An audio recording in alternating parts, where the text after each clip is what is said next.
L'univers de l'atelier pour moi a toujours été assez important puisque depuis à peu près que je dessine, j'ai toujours travaillé en atelier. Donc ça avait commencé avec l'atelier des Vosges à Paris. À partir de là, quand j'ai déménagé à Tours, j'ai créé l'atelier Pop avec d'autres dessinateurs. Après, on a créé l'atelier Cachalot avec aussi d'autres dessinateurs.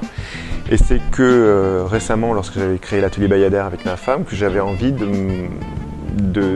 sentir en fait d'autres univers, puisqu'elle est créatrice de robes de mariée, d'accessoires de mode, donc absolument rien à voir, mais au contraire, je trouvais que c'était assez complémentaire. Et vu que bon, l'aventure de l'atelier Bayadère s'est arrêtée puisqu'elle est en train d'ouvrir une boutique, lorsqu'il y a cet atelier qui s'est monté, ici ça m'a beaucoup plu parce que justement on a des érosions très différents. On travaille aussi bien sur la 3D, l'animation, le graphisme, alors que jusqu'à présent tous les ateliers que j'ai eus c'était vraiment que des dessinateurs. Donc ça c'est vraiment quelque chose qui pour moi m'enrichit et qui m'attire beaucoup parce que c'est des univers riches qui seront un peu aussi l'univers de demain et je suis assez curieux de tout ce niveau-là. Dans le studio Asphalt, ici, il y a donc Bernadette et Stéphane qui travaillent à côté, donc ils sont l'agence Asphalt, avec Stéphane qui est également connu sous son pseudo de Adam en tant qu'illustrateur.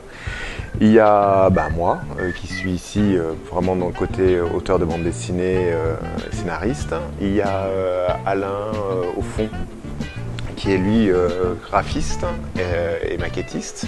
Et puis il y a l'agence aussi qui s'appelle Dream Moon, qui eux seront beaucoup plus dans la 3D, l'illustration 3D et la réalisation, avec Gwen, Jérémy et Sophie. Donc voilà un petit peu comment se comporte l'atelier, avec tout un sous-sol, des grands locaux pour des salles de réunion. Donc c'est vraiment agréable, on a un super top pour bien bosser, quoi.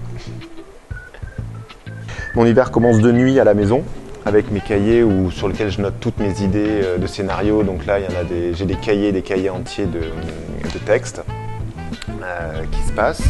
Puis ensuite, je vais plutôt me tourner vers mes premiers crayonnés qui se font avec ma table lumineuse ici.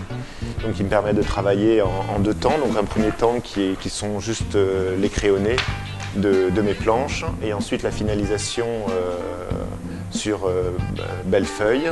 Une fois que ça c'est fini, je vais scanner mes planches et je vais me faire une mise en couleur par informatique. Donc ça c'est vraiment mon univers de travail et c'est comme ça que ça se situe avec la table informatique ici pour moi, la table à dessin et puis après toutes mes archives derrière, mes livres et mon matériel de dessin.